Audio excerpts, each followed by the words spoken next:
این واقعا دیوانه کننده بود وقتی فهمیدم. روتین شبانه ما یا داره ما رو به یه ابرقهرمان تبدیل میکنه یا داره مخفیانه کل زندگیمون رو نابود میکنه. و بخش ترسناکش اینجاست، اکثر مردم اصلا نمیدونن کدوم یکی داره اتفاق میفته.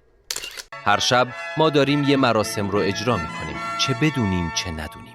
تنها سوال اینه که این مراسم داره ما رو قوی‌تر میکنه یا ما رو از پا در میاره. امشب ما این رو برای همیشه درستش میکنیم. ما قراره یه روتین شبانه‌ای بسازیم که فردا صبح ما رو به معنای واقعی کلمه خطرناک کنه. تیزتر، متمرکزتر و کاملاً غیر قابل توقع. خطرناک به معنی خشن نیست. خطرناک یعنی فردا هیچ مانعی حتی جرأت نکنه جلوی راهمون سبز بشه. میدونم. احتمالاً روتین شبانمون در حال حاضر یه چیزی شبیه اینه. اسکرول بی پایان، حمله به یخچال، فکر کردن به تمام اشتباهات زندگی و بعد فردا صبح از خودمون میپرسیم چرا حس میکنم مغزم کار نمیکنه؟ من دقیقاً همین جا بودم. سالها شبهای من یه فاجعه کامل بود و صبحام بدتر. اما همه چیز وقتی تغییر کرد که این راز رو کشف کردم. روز ما از صبح شروع نمیشه، از شب قبل شروع میشه. این بزرگترین حک زندگیه که هیچ کس بهمون نمیگه. وقتی شبهامون رو ببریم، بردن صبحهامون حتمی میشه. گوش کن. میخوام 100% باهات رو راست باشم. ماجرا زمانی شروع شد که فهمیدم اون نسخه خفن من همین الان درون منه که داره فریاد میزنه. میشه لطفاً این کارهای مسخره رو شبا تمومش کنیم؟ من میخوام فردا دنیا رو بتره کنم. این چیزیه که اکثر مردم نمیدونن. مغز ما شبها خاموش نمیشه. هر شب داره یه آپدیت نرم افزاری عظیم انجام میده. ولی مشکل اینجاست. اگه درست قبل از خواب بهش محتوای آشغال و استرس بدیم، انگار داریم مغزمون رو با یه ویروس آپدیت میکنیم. به خاطر همینه که حتی بعد از 8 ساعت خواب داغون بیدار میشیم. مغزمون استراحت نکرده. کل شب داشته زباله‌هایی که ما بهش دادیم رو تمیز میکرده. روتین ما مشخص میکنه که مغزمون مثل یه قهرمان برای فردا آماده بشه یا نه. اوایل فکر میکردم این چه ربطی به خطرناک بودن داره؟ بعدن فهمیدم اگر موفق ترین آدمای دنیا رو تصور کنید، ورزشکارای حرفه‌ای، مدیر عامل‌ها، یوتیوبرهای برتر، اونا خطرناکن چون غیر قابل شکستن، چون آروم و متمرکزن و همه چیز از شب قبل شروع میشه. پس این موضوع فوق‌العاده مهمه. حالا 3 عادت بود که باید دربارش میدونستم. شماره 1، این عادت حافظمون رو میدزده. مغز ما در طول روز کلی اطلاعات جمع میکنه. وظیفه اصلی خواب عمیق اینه که این اطلاعات رو مرتب کنه و تو حافظه بلند مدت ذخیره کنه. وقتی ما شب بیدار میمونیم، در واقع داریم به مغزمون میگیم هی لازم نیست این کار رو بکنی. نتیجه؟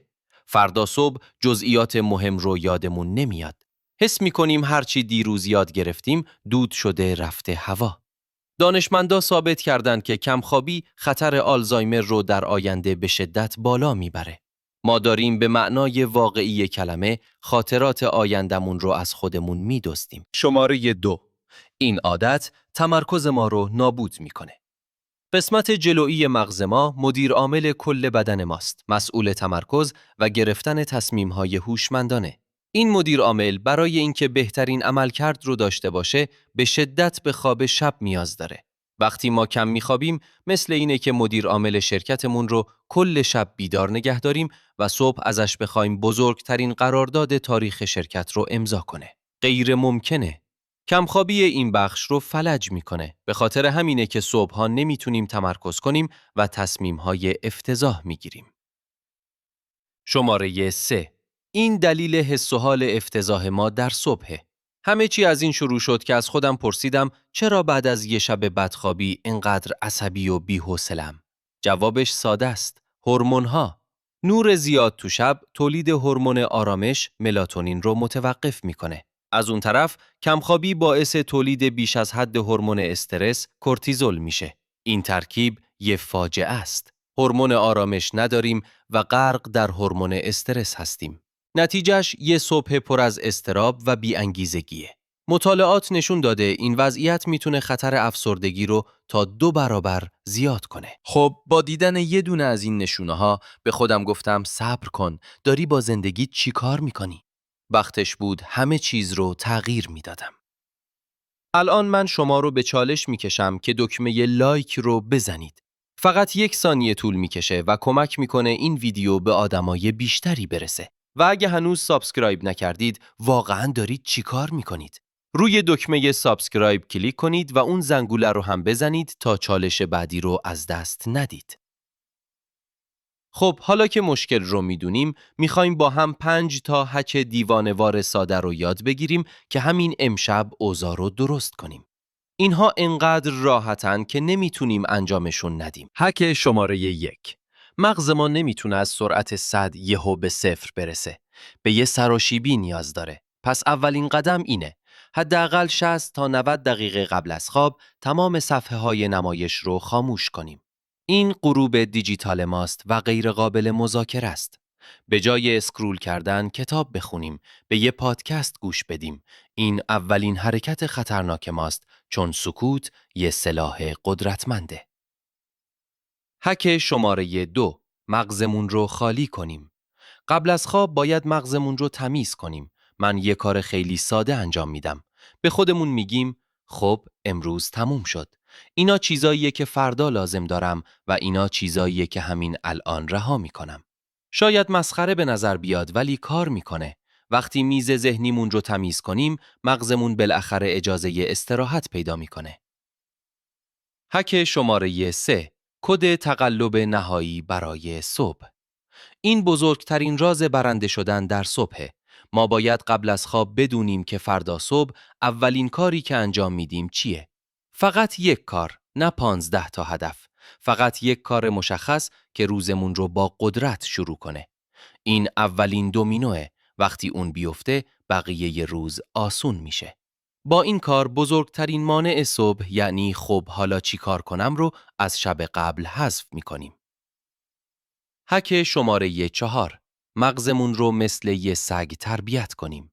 مغز ما عاشق برنامه ریزیه، پس باهاش مثل یه مربی رفتار کنیم. هر شب سر یه ساعت مشخص بخوابیم و هر صبح سر یه ساعت مشخص بیدار شیم. هر روز بدون استثنا. آخر هفته ها بهونه نیاریم. این کار ساعت بیولوژیک بدن ما رو تنظیم میکنه و ما رو تبدیل به یه ماشین میکنه. هک شماره 5. غار خواب نهایی رو بسازیم. اتاق خواب ما باید یه پیام واضح به مغزمون بده. وقت خوابه.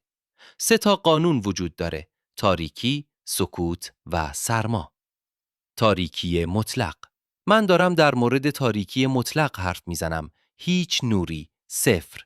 از پرده های ضخیم استفاده کنید. سکوت. اگه سر و صدا زیاده از گوشگیر استفاده کنید. دمای خنک. دمای ایدئال برای خواب بین 18 تا 20 درجه است. اتاقمون رو به یه غار خواب عالی تبدیل کنیم. حالا نوبت شماست. من میخوام بدونم بزرگترین چالش شماره 1 شما با خواب چیه؟ همین الان تو کامنت ها برام بنویسید. و اگه این ویدیو یک کلمه تو ذهن شما انداخت، اون کلمه رو با من به اشتراک بذارید. ببینیم چند تا آدم خطرناک تو کامنت ها داریم. دمتون گرم که تا آخر تماشا کردید. امشب رو جدی بگیریم، چون قراره ما رو غیر قابل توقف کنه. تا ویدیوی بعدی، خوابهای عالی و صبحهای پرقدرتی داشته باشید.